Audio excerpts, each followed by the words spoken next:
These are all of the collections I accidentally started in 2024.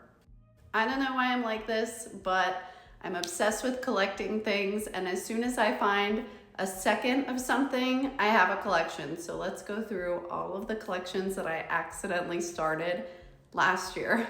Starting off with by far the most useless. This is my collection of tiny cookware. It started with this wooden pan that I found in a estate sale. They gave it to me for free because they didn't realize they had it and they saw no use for it. And then I went to another estate sale and I found this little pot, cute little legs, a lot of detail in the top. Same thing, they saw no use for it at that estate sale, so they also gave it to me for free. Next, my collection of animal-shaped lemon squeezers, which started off with this fish that my mom gave me and quickly turned into a collection, which I'm sure will grow only bigger as time goes. These I actually find quite useful. Did I need 3 of them? No. Do I need more? Suddenly, yeah. Next is my collection of egg cups. So it started with this one. I had read an article where this guy was like, I find egg cups extremely chic, and I was like, suddenly me too. And so I went to the Lincoln Road Antique Mall and found this Art Deco one and was very excited. Then went to the thrift store and found these, and I really liked the proportion. But then subsequently found these with the little saucer, which are very different and serve a completely different purpose. Thanks for asking. And so I needed those. There are 4 of each of these, by the way. And then went to a thrift store in New Jersey with my friends and found this Japanese hand-painted cup, which was totally different than the rest of them, which still also are very different from each other, and needed that too.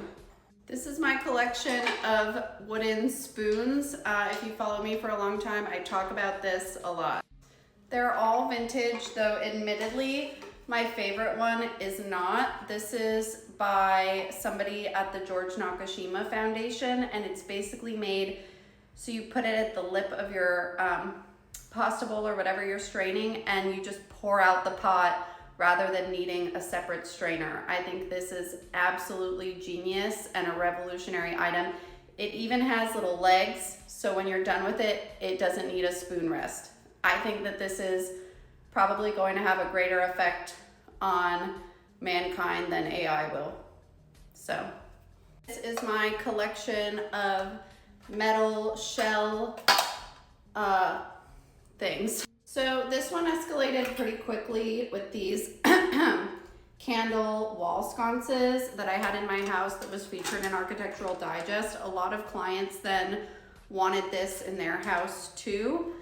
And then I got this shell caviar dish, which I was using to hold salt for a while on my dining table, which made a lot of sense as to why then when I found this metal oyster shell, I needed to have it too. And finally, because I love my little things, I found these tiny silver shell dishes. This one's a little tarnished, sorry, at an estate sale. And I've used these when I had people over for dinner, that each person either had a little sauce or salt individually at their plate. So these actually have been really useful. And yeah, I almost forgot with this one. This is actually like a play within a play, because this one holds my collection of matchbooks at my entry from restaurants or places I've been that I loved. Finally, this is my collection of tiny brooms. This one is Japanese. I don't know where this one's from, but anyways, they're like meant to dust off counters and stuff. Actually very useful and also extremely cute. I know this might be sort of alarming, but that actually isn't all of the collections that I have. That's just the collections that I accidentally started.